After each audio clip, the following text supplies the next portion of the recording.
এই শহীদ পরিবার যদি আমাদের পাশে না থাকে, আহত যোদ্ধারা যদি না থাকে, তাহলে আমাদের কোনো বৈধতা নাই।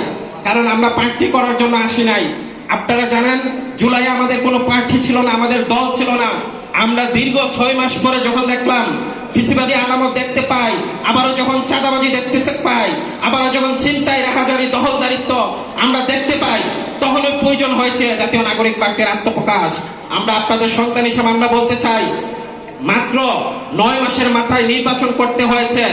এদেশের ইতিহাসে, এই ভারতীয় উপমহাদেশের, এই পৃথিবীর ইতিহাসে 9 মাসের মাথায় আপনাদের বুকে একটি দল দ্বিতীয় হয়েছে সংখ্যা এবং আসনের দিক দিয়া।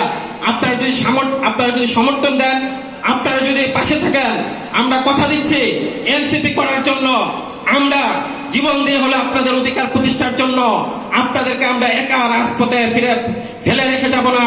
আপনারা যেখানে যাবেন এনসিপির নেতৃবৃন্দ আপনাদের পাশে থাকবেন।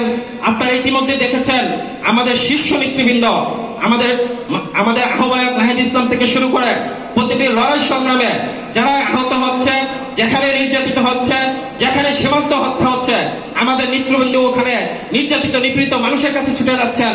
আপনাদের সন্তান হিসাবে আপনারা যেখানে নির্যাতিত হবেন, নিপীড়নের শিকার হবেন, আমি কথা দিচ্ছি আপনাদের পাশে থাকবো।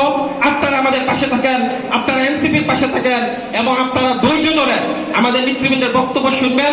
ইনশাল্লাহ আপনাদের দল এনসিপি আগামীতে আপনাদেরকে নিয়ে আপনাদের সন্তানরা এখানে নেতৃত্ব দিবে। আপনার সন্তান ইনশাল্লাহ আগামীতে প্রধানমন্ত্রী হবে। এই এনসিপির আপনাদের জন্য কাজ করে যাবে। আপনারা আমাদের সাথে থাকবেন, আমাদের নেতৃবৃন্দ বক্তব্য দিবেন। ইনশাল্লাহ আপনারা ধৈর্য সহ, যেহেতু আমাদের ব্রাহ্মণবাড়িয়া, আমরা সকলেই ব্রাহ্মণবাড়িয়ার মানুষ, ব্রাহ্মণবাড়িয়ার বাইরে 3 জন বক্তা রয়েছেন, ওনারা আমাদেরকে অনেক দিক নির্দেশনা দিবেন। ওনাদের দিক নির্দেশনা যদি আমরা চলতে পারি, ইনশাল্লাহ ব্রাহ্মণবাড়িয়া বাংলাদেশের অন্যতম শক্তিশালী ঘাঁটি হবে, যেখানে আগামী বাংলাদেশকে পথ দেখাবে। আমি এখানে শেষ করছি। ইনকিলাব জিন্দাবাদ, এনসিপি জিন্দাবাদ।